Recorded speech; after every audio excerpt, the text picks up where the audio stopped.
Thank you for watching Scary Bear Attacks. If you like this episode, please remember to hit the like button and leave a comment or two, then subscribe and click on the bell to receive notifications of whenever we release new videos. Also, please remember to share them to your social media. Welcome back to Scary Bear Attacks. Today's episode takes us to Uganik Lake on the northern side of Kodiak Island, Alaska.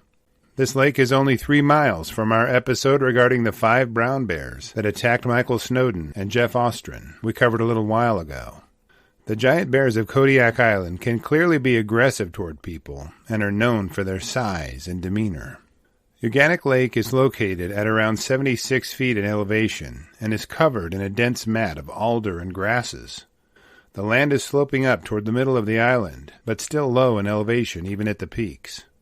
Uganik River enters the lake at the south and flows toward the north and enters Uganik Bay opposite Sally Island. These water bodies teem with salmon in parts of the summer, drawing brown bears for miles from the surrounding area.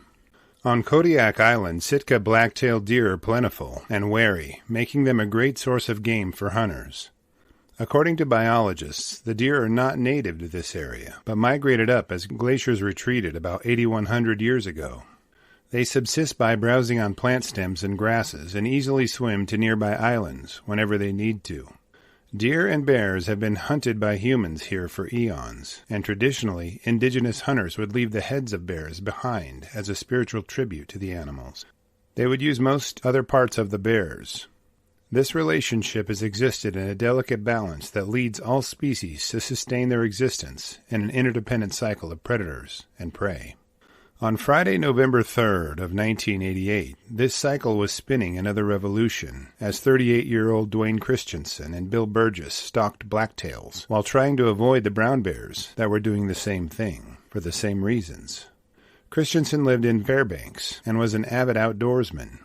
Their hunting trip had been uneventful to this point, at least as uneventful as hunting on the giant bear's turf can be.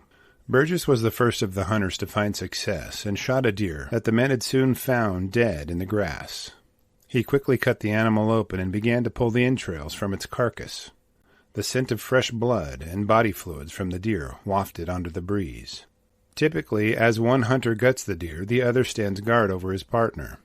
The bears on Kodiak Island are known for their keen sense of smell and aggressive approach to claiming gut piles and even carcasses from hunters. They've been known to listen for the report of hunting rifles and converge on the area in search of deer meat, frequently causing altercations with hunters. Burgess began processing the deer by removing its organs to help preserve the meat from rot. As discussed previously, this involves at least one of the hunters focusing on cutting the deer open from its ribcage to its lower abdomen. As you can imagine, this creates an environment filled with the scent of blood and deer body fluids that the big bears find nearly irresistible. As Christensen stood watch over his hunting partner, Burgess quickly pulled the entrails from the deer he had harvested. The men knew that they wanted to be as far away from the remains as possible if any bears did appear to claim whatever was left over. Some hunters can gut a deer in about 6 minutes, and even this is too slow to escape the brown bears on occasion. Christensen decided that he could see better from the top of the hill and started to climb his way through the brush. Along his way he saw a deer that was within reach of his rifle.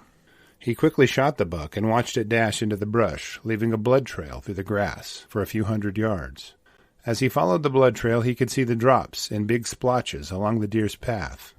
At about 100 yards down the blood trail, he could see the body of the deer, lying dead in the grass. Now all he had to do was gut the deer, and the 2 hunters could drag their carcasses back to camp. Christensen unsheathed his knife and bent over the deer as he positioned himself to gut it. Suddenly a low, rumbling growl sent a shiver down his spine. He stood to his full height and saw a huge sow brown bear and 2 cubs beside her, only 15 yards away. The 3 bears were straddling the buck's blood trail and had followed it right to Christensen's location. As soon as they locked eyes, the sow dug her paws into the soil as she started her initial leap toward him. Christensen raised his hands above his head and yelled at the bear, but she didn't slow down. The brush popped and bowed as she plowed her way through it in a straight line toward him. He knew he had no choice but to defend himself. He raised his rifle and quickly fired a deafening shot at her head. His aim was true enough, as his bullet struck the sow directly through her eye, but she didn't miss a step. Before he could work the action on his rifle to load the next round, the sow had closed in on him. The bear swatted him and sent him flying backward and onto his back. Somehow Christensen maintained his grip on his hunting rifle, but had no chance to fire a second round before the bear knocked him down. Christensen yelled and scrambled around, trying to regain his feet. The sow didn't hesitate in her unrelenting attack on him. She plowed into him again and flattened him with his face in the grass. Now at the mercy and whim of the sow, each painful bite caused Christensen to jerk and scream in reaction. He lost his grip on his hunting rifle during the attack and could only stare into the eyes of the hungry and now wounded bear only a few feet from him. By now Burgess had heard the bear's roar and his partner's screams. He covered the short distance as quickly as he could to a point where he could see Christensen and the bears. He briefly watched as the bear and his hunting partner tumbled around and moved himself into a better position for a shot. Burgess knew he could easily wound his partner while attempting to save his life, so lining himself up for a safe shot at the bear was critical. He watched as the bear repeatedly bit Christensen in the thighs and buttocks. Enormous wounds were opened up in his hunting partner's body as Burgess's ears filled with Christensen's screams. Burgess lifted his deer hunting rifle, and as the sow stood to her hind feet, he fired a second shot into the bear. His bullet struck home and took the fight out of the bear. She slumped over and tossed her head in the uncoordinated throes of death. Christensen now lay on the ground with the bear right next to him. He could see the bear was much larger than he was, and was in awe of its muscular and powerful build. The bear measured just over 8 feet tall and weighed in at 750 pounds. Her 2 cubs from the previous year wandered around the area, but didn't demonstrate any aggression towards the men. Now severely wounded, Christensen was facing a bleak situation. The attack happened on Friday, and they had arrangements to be picked up on Saturday. That meant that he would have to wait for a day for rescue and medical attention if they couldn't figure out how to get help before that. Once arrangements were made, he was flown to a medical center in the town of Kodiak before being transferred to Fairbanks for advanced treatment for his wounds. The sow was killed during the attack, and her cubs were not. The hunters indicated that the cubs stayed in the area and fed upon the deer carcass for a day or so before wandering off the next day. Their whereabouts were not known after Christensen was rescued, and there is no indication of efforts to locate them, or if those efforts were successful. Just a day before this attack, a man named Harley Sievenpiper was killed and partially eaten by a brown bear on Baranoff Island, a few hundred miles to the south. He was deer hunting as well, and was using a deer call, which was believed to be the cause of his attack. This episode is linked to in the video article below this video, so reviewing it and comparing the attacks will be easy for you if you're interested in doing so.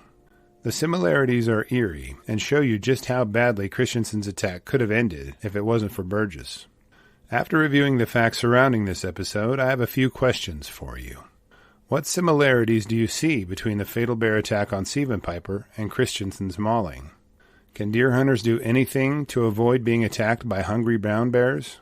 Was it easier for indigenous hunters to harvest deer given they didn't ring the dinner bell by using firearms? Or would the wounded animal's blood trail still bring in bears? What would go through your mind if you glanced up to see 3 huge Kodiak brown bears only 15 yards away from you as you stood over a bleeding deer? I will be glad to read and reply to your thoughts, so please post them in the comments section below, and let's talk about it. Thank you for watching Scary Bear Attacks. If you've enjoyed this episode, please consider clicking on the like button and clicking on the bell icon. We'll help you know when we post our new episodes. Posting our video links to your social media profiles furthers awareness, and it's fun. We slashed our prices in our merch store, linked below, so check out the bargains there while you shop. As a member of our human community, remember to adventure bravely and be careful out there, especially in bear country.